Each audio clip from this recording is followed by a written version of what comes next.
Welcome back to my channel. Ako, Piston. For today's episode mga katubig, samahan niyo ako at ayusin ko po itong mga bagong dating ko na isda. Ayan, marami po tayong dumating. 2 box po yan mga katubig. So, silipin natin kung ano mga dumating na isda dito sa aking shop. Kasi mostly puro monster fish eh. So, tingnan din natin. Hindi ko kasi alam yung mga ibang nilagay nila na kulang-kulang daw eh. Kaya silipin natin kung ano mga dumating dito. So, tara, let's go. Samahan niyo ako.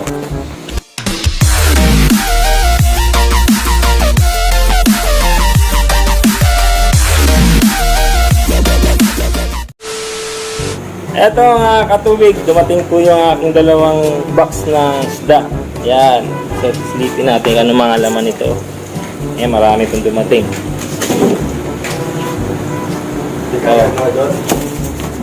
Ayan, marami po tayong dumating dito, puro monster fish po. Mostly ito po, meron tayong alligator gar. Ang laki oh. Katubig, ang ganda. Ang lalaki ng gar na dumating. 7 inches po ito. Ang ganda, ang lalaki. Ayan, meron din tayong mga Oscar. Long fin red Oscar. Ayan, so ito, baba ko muna sila isa-isa. Meron din tayong RTC dito. Dumating, 2 RTC lang po, limited stocks lang po yung binigay. Siguro wala na sila Tapos mga koi at feeders, meron din tayong feeders. Tapos goldfish, mostly masterfish. So ibababa ko muna ito mga katubig. So silipin natin mamaya.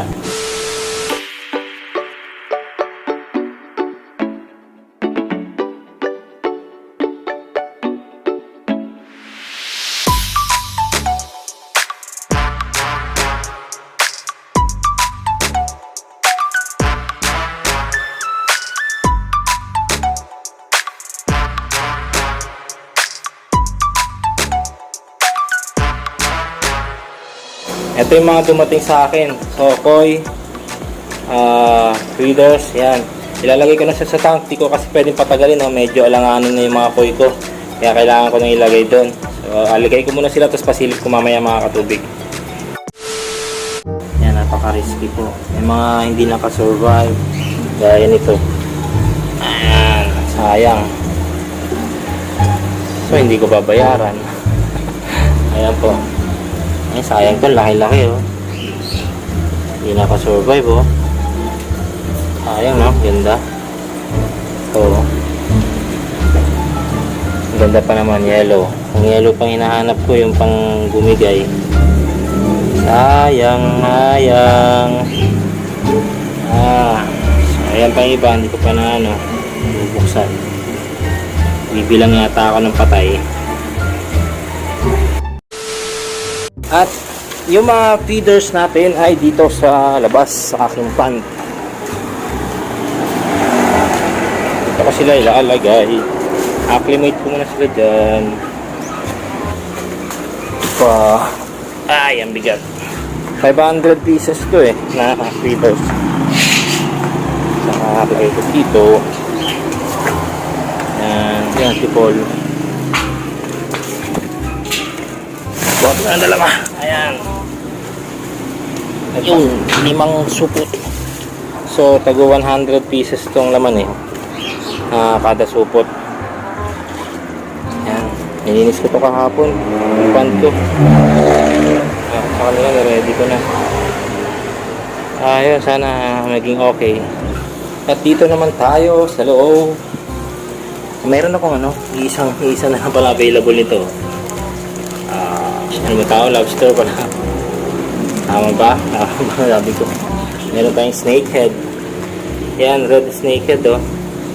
Tatatlo na ako, sayang. Medyo hindi maganda yung size. Ay binigay sa akin. Ang liliit ng albino. Meron tayong wood catfish. Isa din. Oscar. Oscar din to. Dito, 2. Tama lang to. Maraming janitor fish. Alligator gar, arwana. Ayan, arwana. Isa na rin. Release natin to. Si Krabby Patty. Ayan o. Ayan o. Yan o. Yan o. Nag-iisa na lang po siya eh, kaya kinuha ko na rin po. Wala na raw po silang ibang stock. Ito, release natin siya. Wala akong ano ha. Ito na lang. Kasi, yun o. Ganda. Ayan si Krabby Patty, mga katubig. Nag-iisang, walang kasama, malungkot sa gabi. Naka-acclimate pa yung mga iba. Hindi ko pa ano, pinakawalan. Ayan, yung iba nandyan. Andun. At andito, yung Oscar.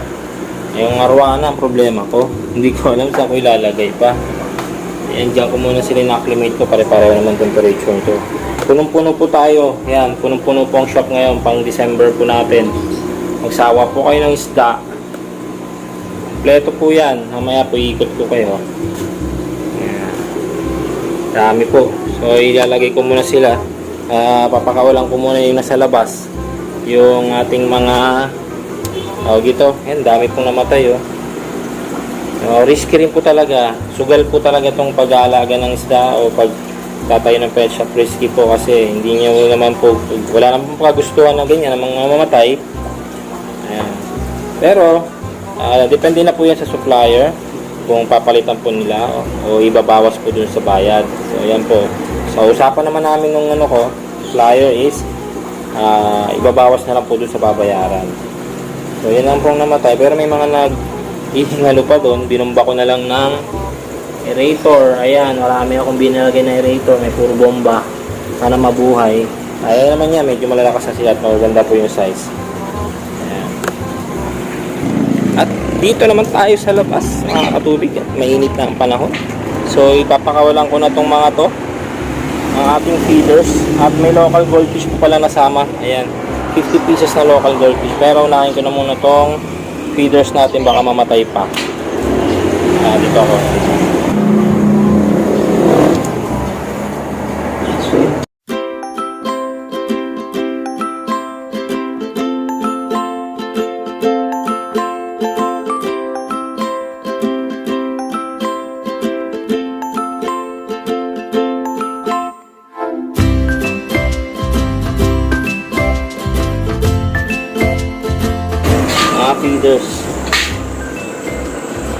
Feeders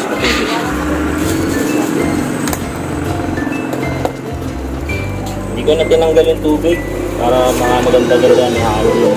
Baka manibago kasi sila sa tubig ko.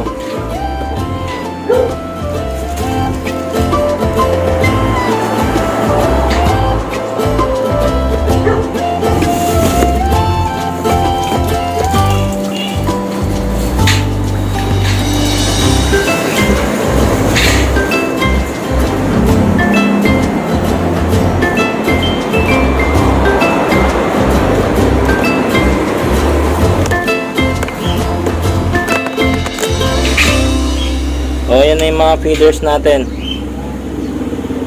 500 pieces pero mukhang kukunting tingnan kasi malaki itong pan. Kailangan pala dito 1,000. Kaya next time alam ko na. Kasi medyo maliit itong maliliit itong dumating na feeders ko. Hindi gaya ng mga dati kong stocks na malalaki. Ayan, malalaki po. Ito talagang feeders talagang itsura. Napakaliliit. Yung goldfish naman ang pakakahula natin. Ito naman yung ating mga goldfish. Ayan, malilit lang po yung kinuha ko kasi para ano po, ma-afford naman ng mga bata, mga mahilig mag-isda. Medyo mura po ito kaysa yung dati. Marami rin po kasi ako malalaki. Ayan, na-stock naman dito. So, kumuha naman ako ng maliliit. Kasi sa Christmas, mga pangregalo, mura lang to. Ayan o, mura lang sila. Mukha ng feeder size.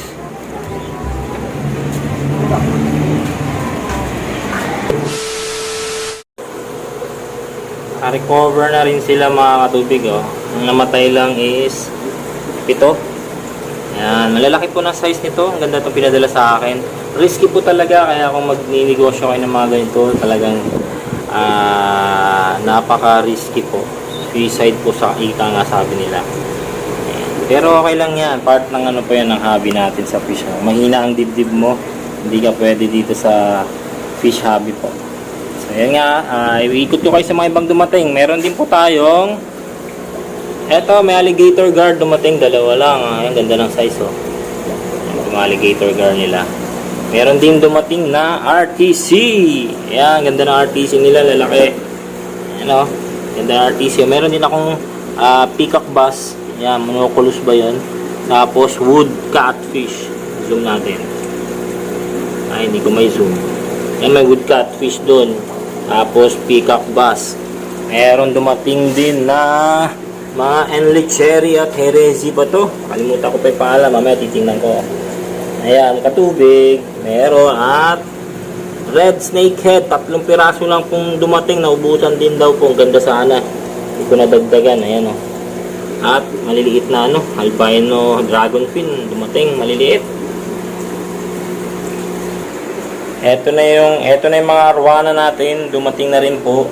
Yung dalawa lang din kinuha ko kasi mahirap mag-stock. Laging brown out dito sa lugar namin. Walang kuryente, halos weekly. Meron din tayong Oscar, yan, albino, red Oscar. At meron din tayong longfin red Oscar, ayan o. At yun o, red o. Ayun yung long tail natin. So, yan ang mga dumating. Ano pa ba? Ito na. Pasilip ko po yung aking isda. Ayan, napakarami po. Busog-lusog po ang shop ngayon. Punong-puno po tayo. Ayan, marami. Angelfish, goldfish, mollies, platies, parrotfish, alligate, monsterfish, flower horn, RTC, koi. Andito na po lahat. Ayan, glow tetra. Kompleto po tayo. Ayan. Beta fish. Ayan po, marami rin po tayong beta. Punong-puno po tayo. Ayan, mga swordtail natin na kuhako. Dami, oh. May danyos. Goldfish. Ayan, at marami po tayong ping-pong. Ayan po na local. At yung Malaysian ko. Ayan po yung mga tetra, lalaki po. Ayan po yung mga ko. Fish, ang dami. Ayan tayong pako. Hammerhead, koi. Jewel. Dito yung mga flower horn. Ayan. At ito ang aking mga setup. So, ayan nga po. Pinasilip ko lang kung ano mga dumating nating isda ngayon mga katubig. So, sana nagustuhan nyo ang aking video for today. At sana magkita-kita po tayo ulit sa susunod ko mga video. At don't forget to like, comment, and subscribe to my channel. At pakiring na rin po notification bell para updated kayo sa mga bago kong video. So, peace out!